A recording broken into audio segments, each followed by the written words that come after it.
if you are not able to just outright simply condemn the murder of Charlie Kirk, and if you cannot stop yourself from mocking his grieving widow, you are sick, as I've just seen from Destiny. The sick thing is weaponizing a widow's grief to try to do recruitment for your political party. That's probably one of the most disgusting things I've ever seen. She's showing up in emails for recruitment drives for TPUSA. What did you think the assassination of a political figure would do? What did you think the outcome was going to be? What did you think the outcome was? And by the way, are you asking me for the pragmatic political outcome, or are you asking me for...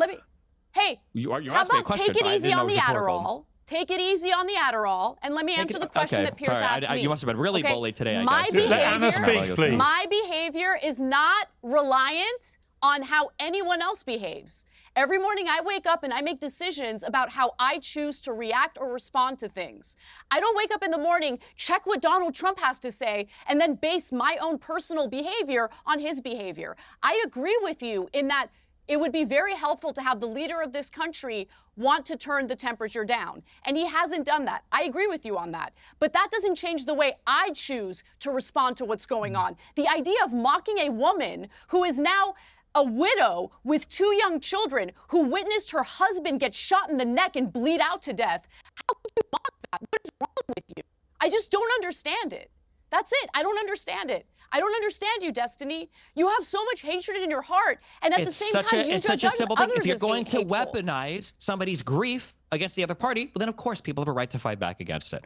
I think that she has every right to grieve in whatever way she wants, but when that grief is going to be weaponized to do recruitment, political recruitment, and further radicalization of the other side, then of course you not only have the ability to mock it, I think you have the obligation to mock it. It's insane.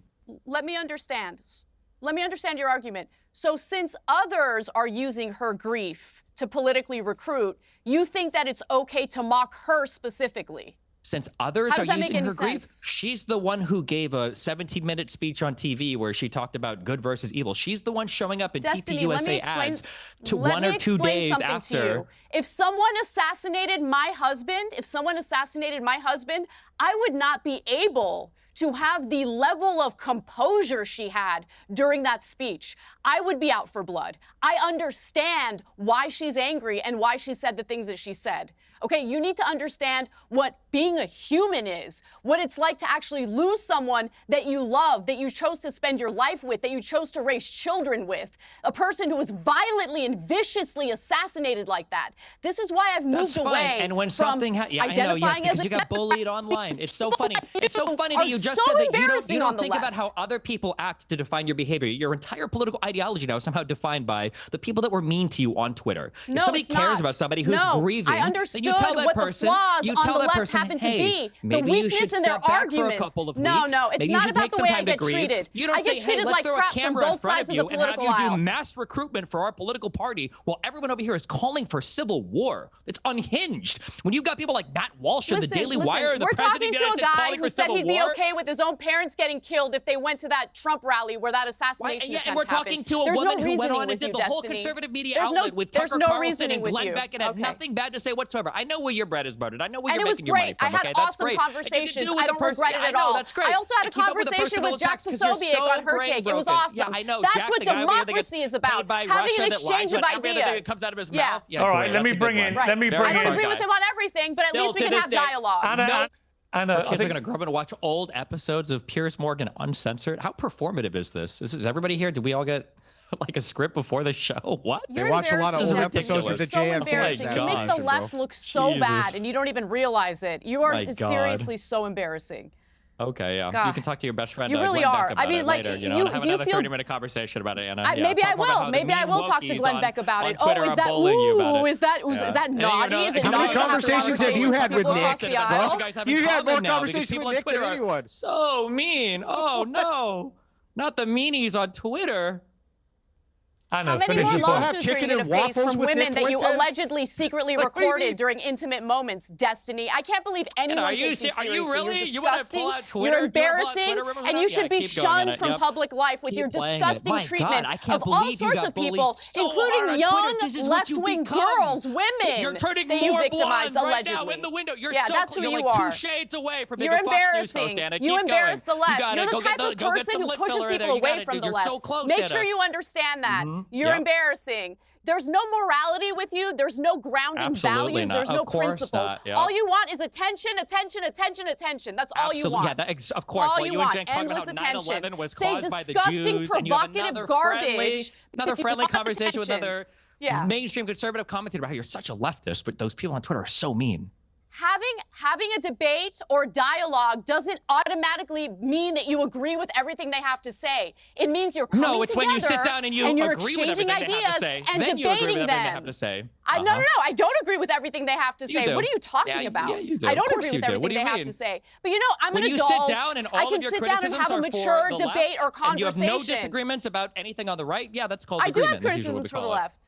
I have tons of criticisms for the right. Tons of criticisms. I'm obviously they don't seem to come out much when you're talking to your I obviously have a huge problem with the unending, unmitigated support for Israel, regardless of the genocide they're engaging in. I have all sorts of disagreements with the right. That doesn't mean I'm going to dehumanize them and cheer on the slaughter of my fellow Americans because we have disagreements on politics. You're embarrassing. I wish anybody here had the same energy for the President of the United States, but that's good. I'm glad you guys are focused where it really counts on Twitter and YouTube. You have the conservatives want you to be focused on, You are like the prototype of TDS. There it comes. Unbelievable. You wake up every morning and you decide your behavior is going to hinge on Trump. Tell me more about the dancing Israelis and Building 7 and how the Jews all knew about 9/11 and they all want us to go to war in the Middle East. Yeah, of course. I never once said the Jews were behind 9/11. Not once. Don't make things up, you disgusting prick. Because where does this end? And that's like one of my biggest issues with a portion of the left. Their inability to see past the current moment, right? You're celebrating it, but what's the long-term goal here? Is the long-term goal to just kind of descend to an environment of endless political assassinations and violence? And if we're going to have the left go up against the right in terms of violence, in terms of bloodshed, in terms of shootings, I don't know. I would just venture to say that the right is probably going to do a better job in taking people out than the left is. This is just a really disgusting, sick ideology, and we need to move away from it. And again, I want to emphasize your personal behavior, the way you choose to behave and respond to things on a day-to-day basis has an impact.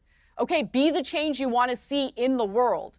So when you have a huge audience, and that audience of young people who look up to you, who feel inspired by you, hear you essentially minimize political violence or even make excuses for it or deflect by blaming Trump for everything, well, you're essentially indoctrinating people to support and normalize political violence. We can't be doing that.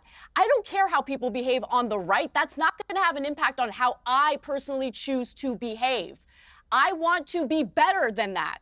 I want to preach dialogue, okay? Debate, have these conversations. And Charlie Kirk, the last debate he and I had, Destiny would like you to believe that I agree with the right on everything. I don't agree with the right on everything. We debated about whether or not you have to have children in order to care about the future of this country. So we have a debate, and it's fine. He has a right to his opinions. I have the right to mine. If you care about democracy, the democratic process is reliant on having these types of conversations and reliant on not resorting to violence because you're unable to articulate your arguments effectively against the other side. That's what I see this assassination as. Again, it was cowardice. It was disgusting. It was cold-blooded murder, and no one should be celebrating it, and no one should be mocking the family members of Charlie Kirk. Yeah, very well said.